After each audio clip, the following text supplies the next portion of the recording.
ang panukala ng Diyos ukol sa paglitaw ng Iglesia ni Cristo dito sa Pilipinas. Ang paglitaw o pagkatatag ng Iglesia ni Cristo dito sa bansa natin noong ika-27 ng Hulyo taong 1914 ay hindi bunga ng pagkakataon lamang o ng kagustuhan ng sinumang tao. Ang pangyayaring ito ay kaganapan ng panukala ng Ama na muling magbubukod ng mga kalipunan ng taong magsasagawa ng paglilingkod at pagsamba sa Kanya. Sapagkat ang unang iglesia na itinatag ng Panginoong Hesus sa Jerusalem noong unang siglo ay naitalikod at tuluyang nawala pagkamatay ng mga apostol. Kaya dahil dito ay kinasangkapan ng Diyos ang kapatid na Felix Y. Manalo upang muling lumitaw o maitatag ang Iglesia ni Cristo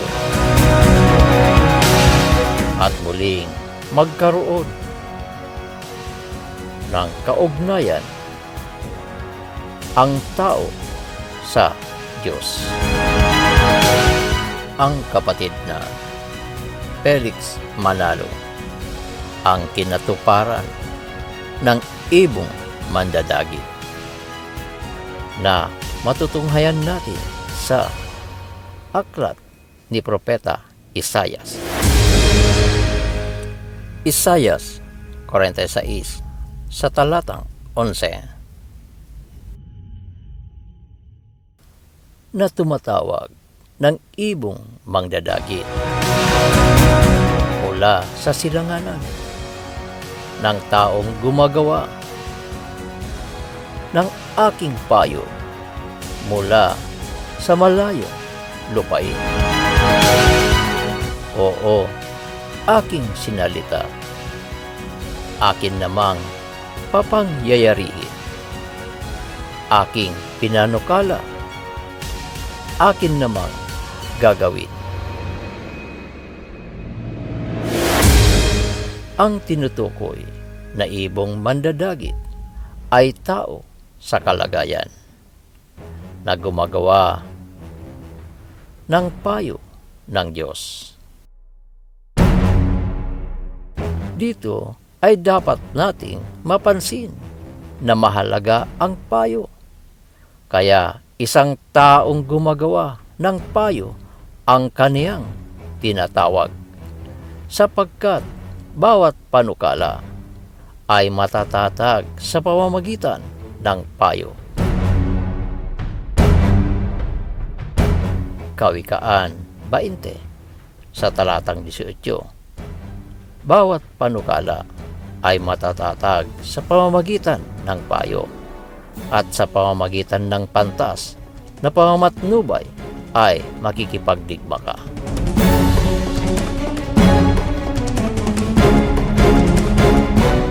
At kung walang payo,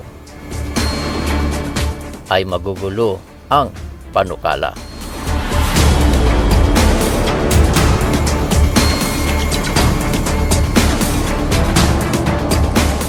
Kawikaan 15 sa talatang 22. Kung saan walang payo, ay nagugulo ang mga panukala, ngunit sa karamihan ng mga tagapayo ay nangatatag. Dito ay dapat nating maunawaan na upang mauna muna ang payo, sapagkat kung walang payo ay magugulo o hindi may isa sa katuparan ang panukala o plano ng Diyos.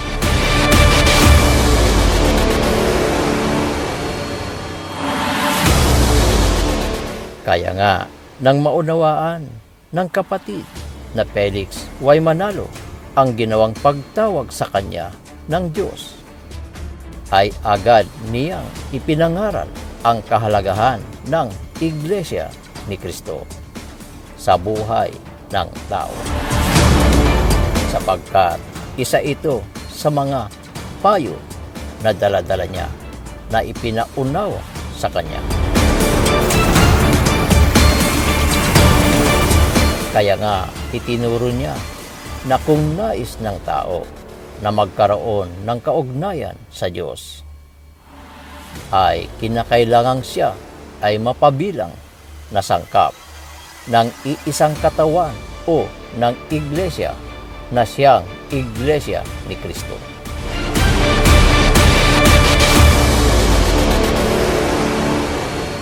Roma 12 sa talatang 4 at 5. Sapagkat kung paanong sa isang katawan ay mayroon tayong maraming mga sangkap, at ang lahat ng mga sangkap ay hindi pareho ang gawain,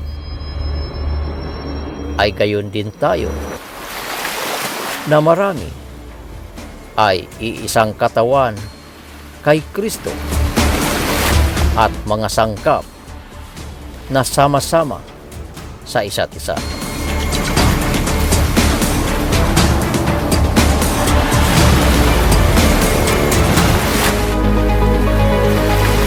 Kolosas 1 sa talatang 18 at 24. At siya ang ulo ng katawan sa makatuwid bagay ng iglesia, na siya ang pasimula, ang panganay sa mga patay, upang sa lahat ng mga bagay ay magkaroon siya ng kadakilaan. Ngayon, nagagalak ako sa aking mga hirap dahil sa inyo, at aking pinupunan sa akin ang kakulangan ng mga hirap ni Kristo sa aking laman dahil sa kanyang katawan na siyang iglesia.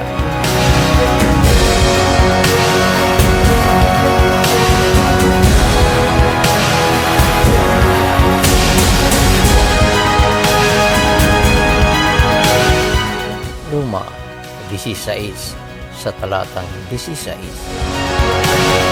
Mangagbatian kayo ng banal na halik. Binabati kayo ng lahat ng mga iglesia ni Kristo.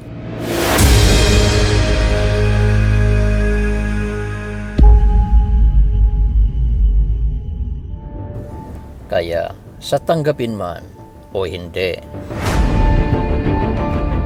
ng tao, ay ito ang katotohanan na ang iglesia ay lubhang mahalaga sa pamamagitan lamang ng Iglesia ni Kristo. Tutuparin ng Ama ang kanyang mga panukala na nakasulat sa Biblia, sapagkat ito ang payo na magtatatag sa panukala na kung wala ito ay magugulo ang plano ng Diyos.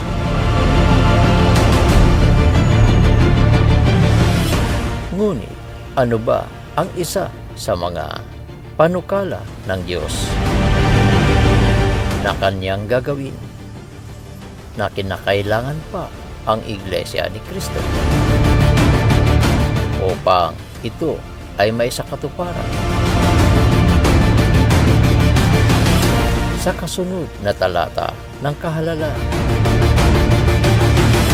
ng kapatid na Felix Y. Manalo ay inihayag ang ukol dito sa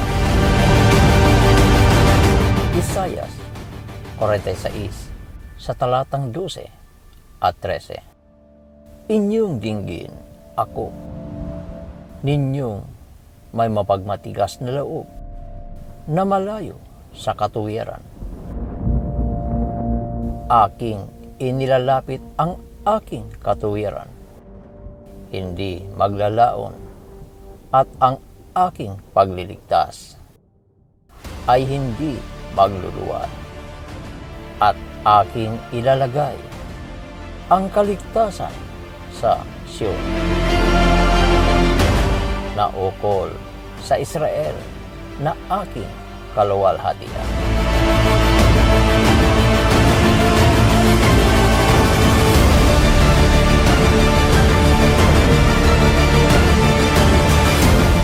Sa paanong paraan ililigtas ang Sion?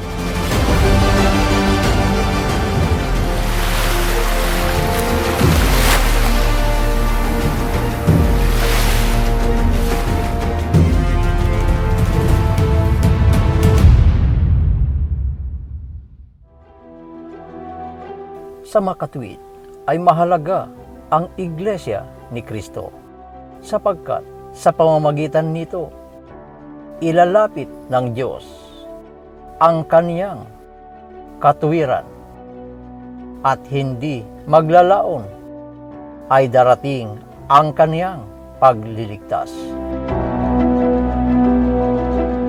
Ngunit alin ba itong katuwiran na ilalapit ng Diyos sa Iglesia ni Kristo?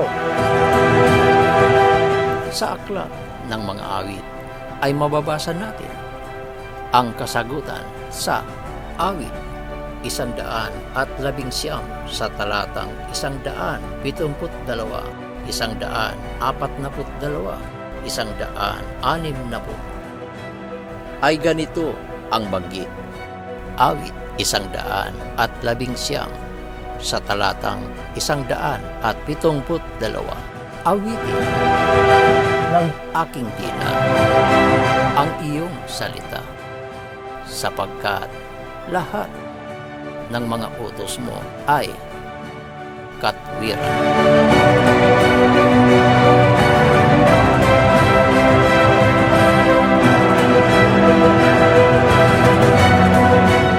Awit 119 sa talatang 142. Ang katwiran mo ay walang hanggang katuwiran, at ang kautusan mo'y katotohanan.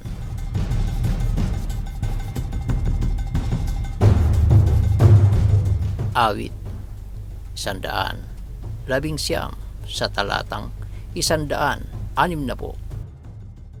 Ang kabuuan ng iyong salita ay katotohanan, at bawat isa ng iyong matutuwid na kahatulan ay magpakailanman. Sa makatuwid, ang katuwiran na ilalapit sa Iglesia ni Kristo ay ang kabuuan ng mga salita ng Panginoon, ang katotohanan na kinabibilangan ng kanyang mga kautusan, at ito ay masusumpungan natin sa kanyang aklat.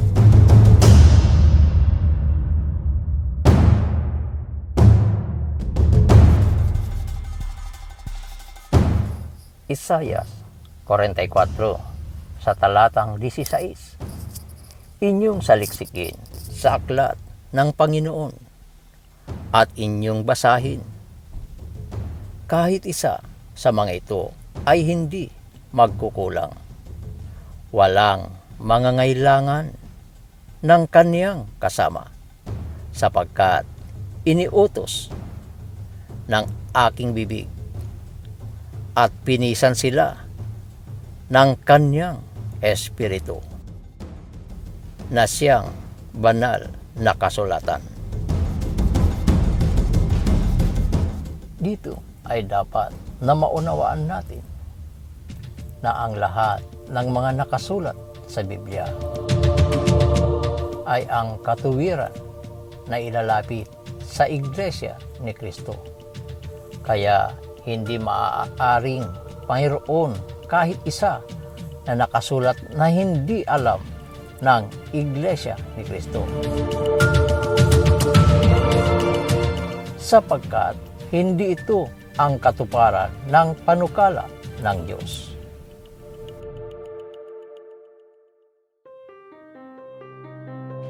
Sapagkat ayon mismo sa Panginoong Hesus ay kinakailangang matupad ang lahat ng mga bagay na nasusulat.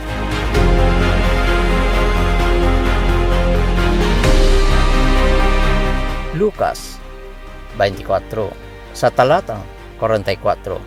At sinabi niya sa kanila, "Ito ang aking mga salitang sinabi ko sa inyo, nang ako'y sumasa inyo pa, na kinakailangang matupad ang lahat ng mga bagay na nangasusulat tungkol sa akin sa kautusan ni Moises at sa mga propeta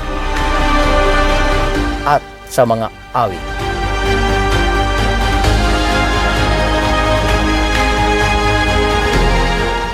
Wala kahit isa na hindi dapat matupad.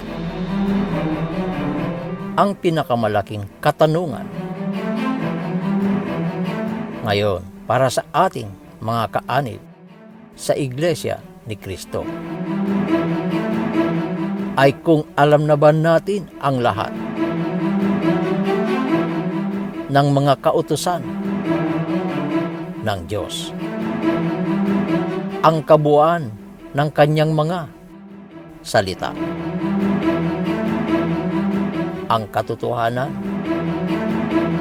ang lahat ng mga bagay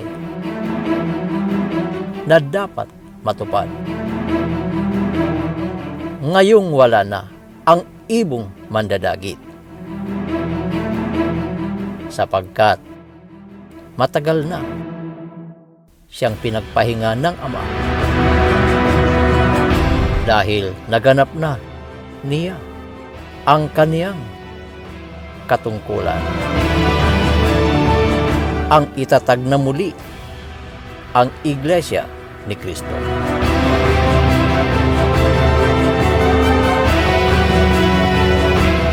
Sino ngayon ang dapat nating pakinggan sa aklat ng Gawa 3 sa talatang 22? Tunay na sinabi ni Moises, ang Panginoong Diyos ay magtitindig sa inyo ng isang propetang gaya ko mula sa gitna ng inyong mga kapatid. Siya ang inyong pakinggan sa lahat ng mga bagay na sa inyo'y sasalitain niya.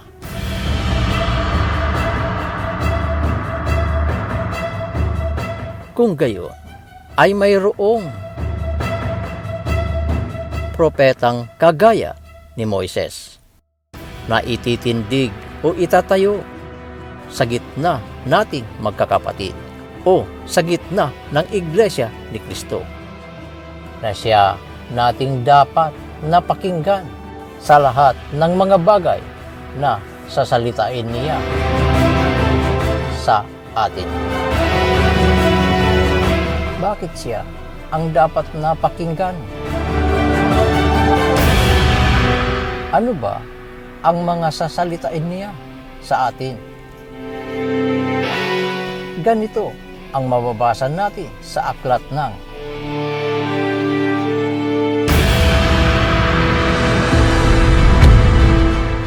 Deuteronomio 18 sa talatang 18 at 19. Aking palilitawin sa kanila ang isang propeta sa gitna ng kanilang kapatid na gaya mo, at aking ilalagay ang aking mga salita sa bibig niya, at kaniyang sasalitain sa kanila ang lahat ng aking inutos sa Kanya. At mangyayari ang sinumang hindi makikinig sa aking mga salita na Kanyang sasalitain sa aking pangalan ay aking sisiyasatin yaon sa Kanya.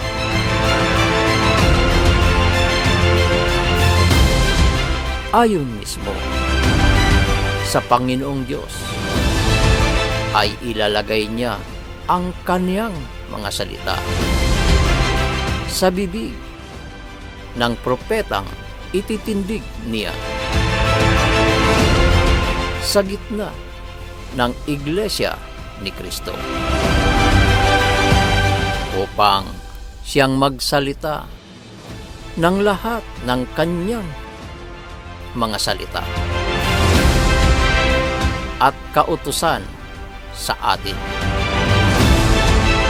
Ito ang katuparan ng Kanyang panukala na paglalabi ng katwiran sapagkat nasa propetang ito ang katwiran na ilalapit sa atin. Kaya nga, kung nais nating malaman at maunawaan ang mga katwiran ng Diyos, ay hindi natin maiiwasan na hanapin at alamin kung sino itong propetang itinindig sa gitna natin, magkakapatid.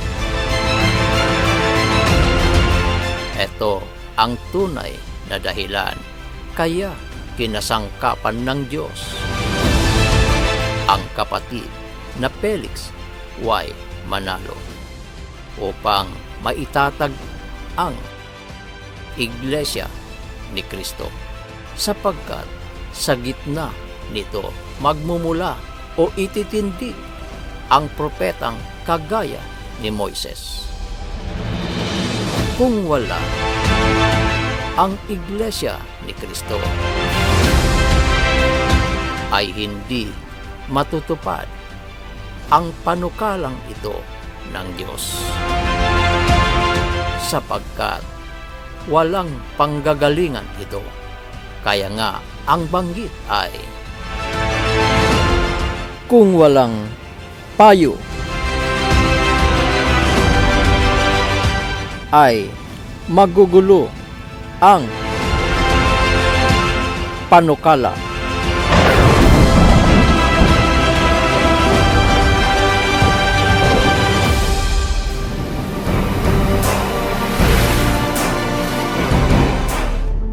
Marami ang naniniwala at nagsasabi na ang Panginoong Hesus ang kinatuparan ng hulang ito.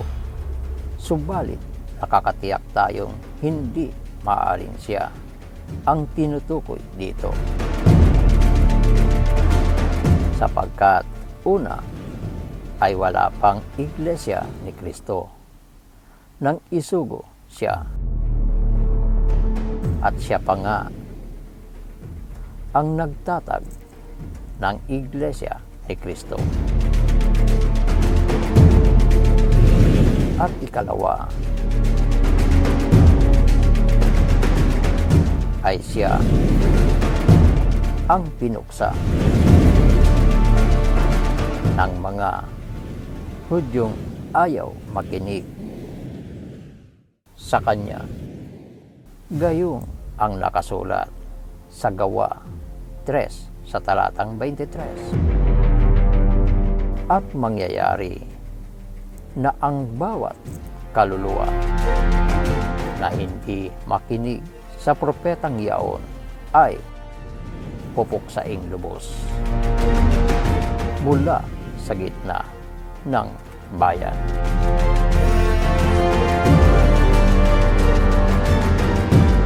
Salungat ito sa naganap sa buhay ng Panginoong Hesus. Kaya nakakatiyak tayo na hindi siya ang kinatuparan ng propeta gaya ni Moises. Ito ngayon ang dapat nating alamin. Sino ba ang propetang ito? At ano pa ang kaniyang gampanin? Ganito ang kasagutan sa Lucas 1 sa talatang 76 at 77. O at ikaw sanggol, tatawagin kang propeta ng kataas-taasan, sapagkat magpapauna ka sa unahan ng mukha ng Panginoon upang ihanda ang kanyang mga daan, upang maipakilala ang kaligtasan sa kaniyang bayan sa pagkapatawad ng kanilang mga kasalanan.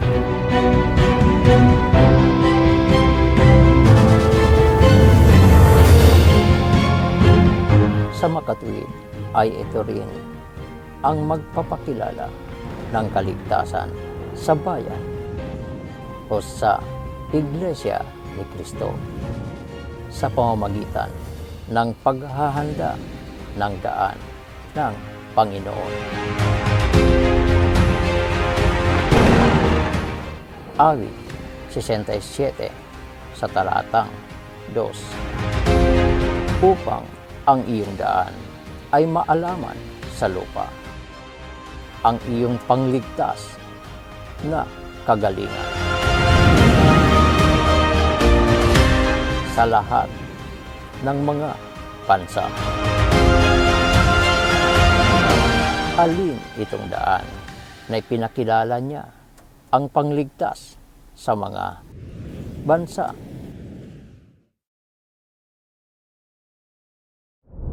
Ganito ang sagot ni Haring Nabucodonosor sa aklat ni Propeta Daniel sa 4 sa talatang 37. Ngayon akong si Nabucodonosor ay pumupuri at nagbubunyi at nagpaparangal sa hari ng langit, sapagkat ang lahat niyang gawa ay katotohanan at ang kanyang mga daan ay kahatulan, at yaong nagsisilakad sa kapalaluan ay kanyang mapabababa. Ngayon, paano ipaghahanda nitong propeta ng kataas-taasan ang Panginoon ng daan na siyang kahatulan? Lucas 1 sa talatang 17. At siya'y lalakad sa unahan ng kanyang mukha na may espiritu at kapangyarihan ni Elias, upang papagbaliking loob ang mga puso ng mga ama sa mga anak, at ang mga suwail ay magsilakad sa karunungan ng mga matuwid, upang ipaglaan ang Panginoon ng isang bayang nakahanda.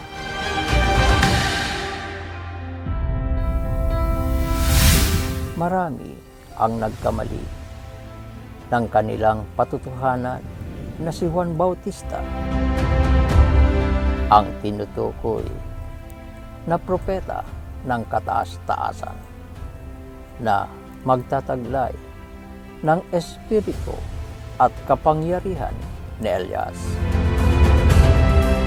sapagkat hindi gayon ang patutuo mismo ni Juan Bautista sa kaniyang sarili.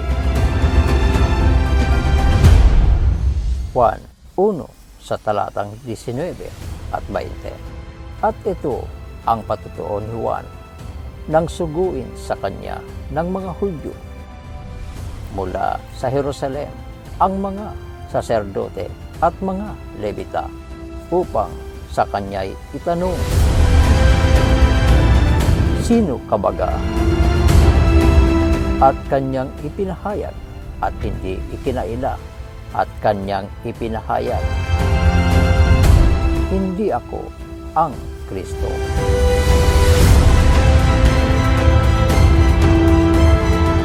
Ang mga katanungan ng mga Pariseo kay Juan Bautista na taga-bautismo.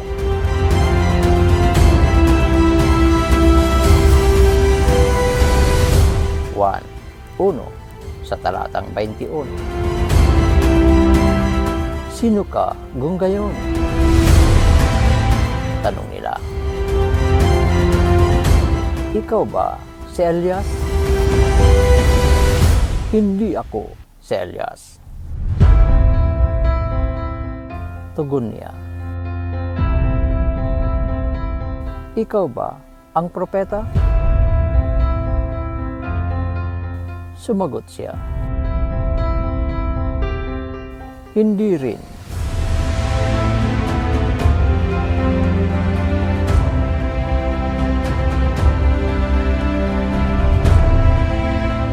Marami ang hindi nakaalam nito at nabibilang tayo sa mga ito.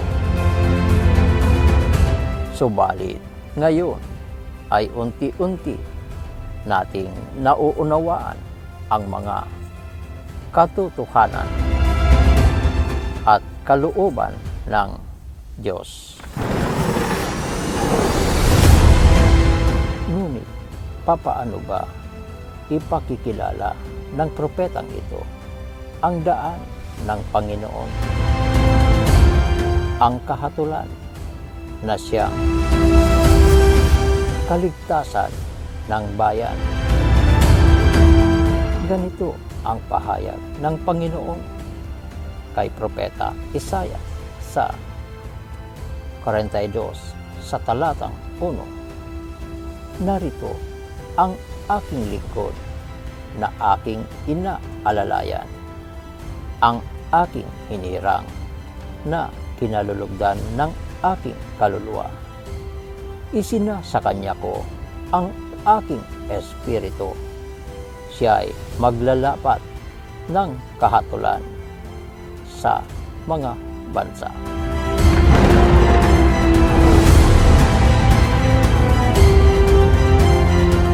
Ito ang lalong nagpapatunay na hindi si Juan Bautista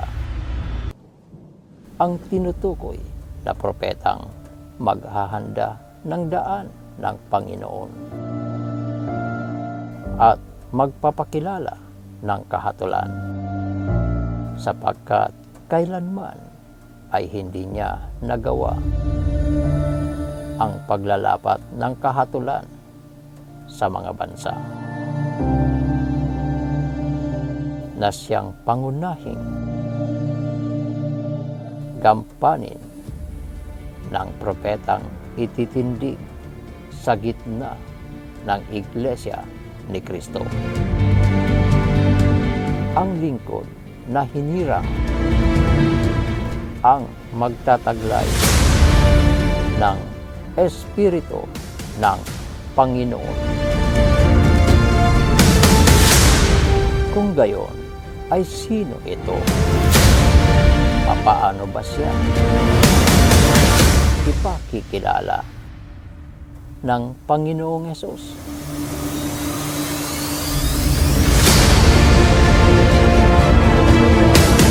Juan 5 sa talatang 27. At binigyan niya siya ng kapamalaang makahatol, sapagkat siya ay anak ng tao.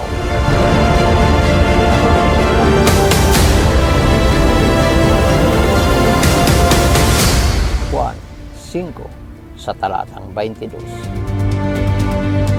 Sapagkat ang Ama'y hindi humahatol sa kanino mang tao, kundi ipinagkaloob niya sa anak ang buong paghatol.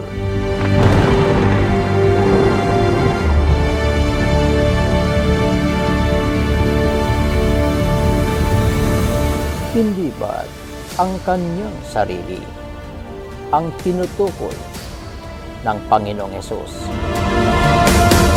sa pagtuturo niyang ito? Ano ba ang paglilinaw niya ukol dito? Malinaw ang pahayag ng Panginoong Hesus na hindi siya naparito upang humatol, kundi mayroon siyang itinuturong isang hahatol sa huling araw. Ang salitang kanyang sinalita, ang anak ng tao, na kinakailangang may taas muna bago natin makilala na ang Panginoong Hesus nga ang Kristo.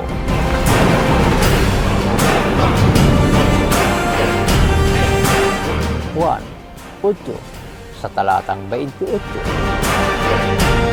Sinabi nga ni Jesus, kung may taas na ninyo ang anak ng tao, saka ninyo makikilala na ako nga ang Kristo, at wala akong ginagawa sa aking sarili, kundi sinalita ko ang mga bagay na ito ayon sa itinuro sa akin ng Ama. Napakalinaw ng mga katotohanan ito. Subalit nakapagtatakang hindi ito naunawaan ng marami. Ang higit na nakalulungkot ay hindi ito naituro ng kapatid na Felix Y. Manalo at maging ng tagapamahala kapatid na Eranio G. Manalo. Ito ay sa kadahilan ng ang pahayag na ito ay hiwaga na natago sa katahimikan ng panahong walang hanggan, na ngayon lang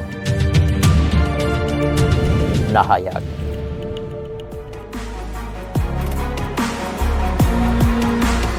Roma 16 sa talatang 25 at 26. At ngayon sa Kanya na makapangyarihan na sa inyo'y makapagpapatibay ayon sa aking ebanghelyo at sa pangangaral ni Hesukristo ayon sa pahayag ng hiwaga na natago sa katahimikan ng panahong walang hanggan, datapat nahayag na ngayon at sa pamamagitan ng mga kasulatan ng mga propeta ayon sa ipinag-utos ng Diyos na walang hanggan, ay ipinakilala sa lahat ng mga bansa upang magsitalima sa pananampalataya.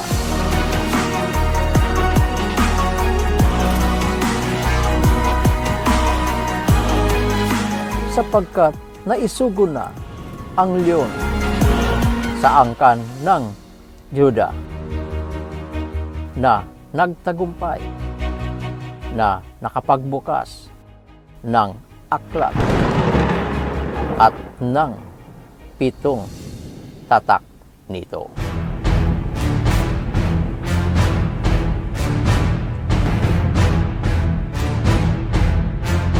Apokalipsis 5 sa talatang 1 hanggang 5. At nakita ko sa kanang kamay ni Yaong nakaupo sa luklukan ang isang aklat na may sulat sa loob at sa labas na tinatakang mahigpit ng 7 tatak.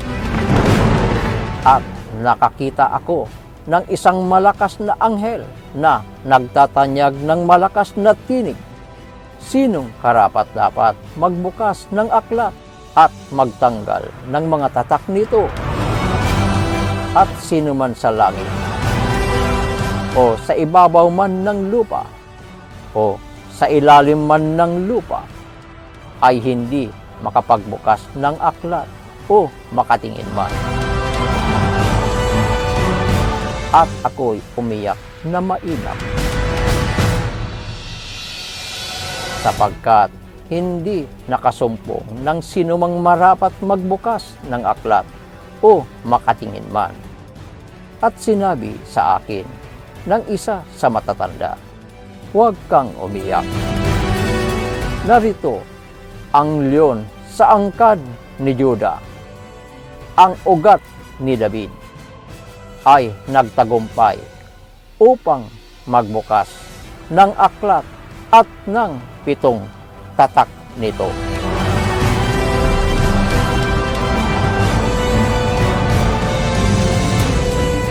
Ito rin ang anak ng tao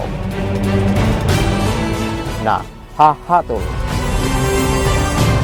ang propetang magsasalita ng mga kautusan at katotohanan na siyang mga salita ng Panginoon na nakasulat sa banal na kasulatan. Kaya hindi tayo dapat na malungkot kung hindi man naituro ng kapatid na Felix Y. Manalo at ng tagapamahala ang ukol dito, sapagkat hindi sila ang nakapanukalang magsasagawa nito. Dapat nga tayong magpasalamat sapagkat ngayon ay malulubos na ang ating pagkaunawa sa mga kalooban ng Diyos. At ngayon higit kailanman ay malalaman at darating, sapagkat magugulat tayo sa mga nakatakdang panukala ng Diyos na magaganap dito sa ating panahon. Napawag, nakasulat lahat sa Biblia.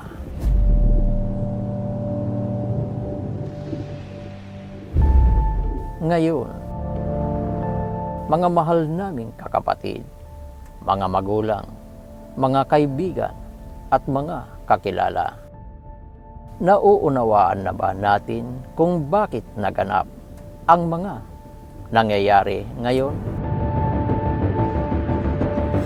Ito'y katuparan ng mga hula sa bayan o sa Iglesia ni Kristo. At dito masusubok kung sino ang mga magtatagumpay.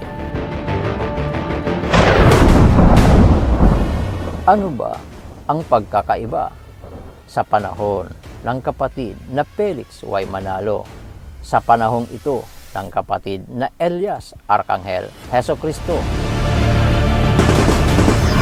Sa bungad ng panahon, sa mga huling araw,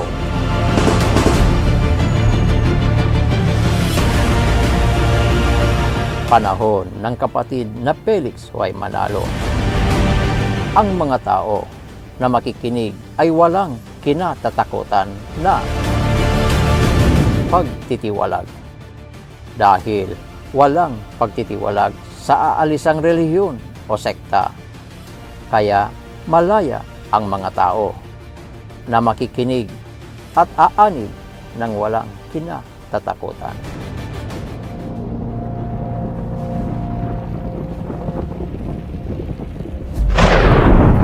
Sa dulo ng panahon na ito, sa mga huling araw,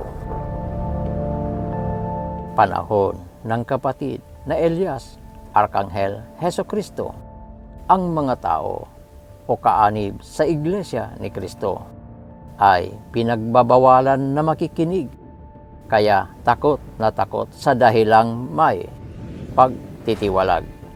Kaya wala ng laya ang mga tao o kaanib na makinig sa mga bagong pahayag na ipinapahayag ng isinugo na sugo ng Panginoon.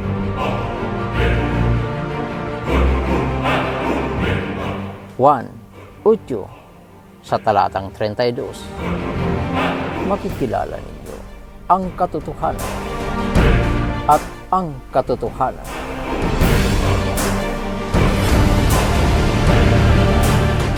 ang magpapalaya sa inyo.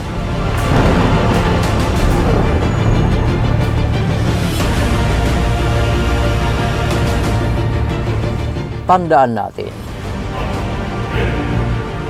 ang katumbas na takot ay kawalan ng pananampalataya. Abangan ang mga susunod na ipapaunawa.